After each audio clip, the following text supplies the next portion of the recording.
Hello guys, good evening. আমাদের কদিন পর পরীক্ষা, আর আমাদের রুমে এই আমাদের মামুনিগুলো কি করছে দেখো। এদের তো পড়াশোনার নাম নেই কোনো দিন, এরা সারা বছর তো পড়েনি, পরীক্ষার আগের টাইমে মানুষ পড়ে, এরা তাও পড়ে না। লোকে ভাবে হোস্টেলে থাকবে নাকি সবাই পড়াশোনা করে, এদের দেখো এরা কি করে। এই একে দেখো, এক্ষুনি আমি ক্যামেরা অন করলাম বলে এ পড়তে হচ্ছে। কি পড়ছিস বল? আচ্ছা বল, নার্সিং ফাউন্ডেশনের ডেফিনেশন বল। না, এক লাইনও পড়েছিস, এটা বলো। তুমি কি পড়ছো? এই আমাদের দিদিমা।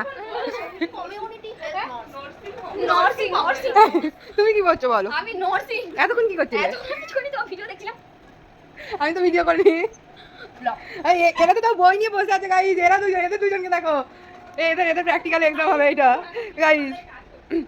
এই যে আমাদের আমাদের আমাদের ম্যাম এটা আমাদের প্র্যাকটিক্যাল করে দেখাচ্ছে। এখানে বেসিক টু অ্যাডভান্স কোর্স চলছে, ঠিক আছে? আপনি কিছু বলবেন? ইনশাআল্লাহ। ঘুম পাচ্ছে এখন না। আর এই যে এনাকে দেখুন, ইনি কি করছে? ফোনে কথা বলছে। ভিডিও কল আর করতে পারছিল না, আমাকে দেখালো ভিডিও কল। আমি মারা ফোনে কিছু তাই না, ও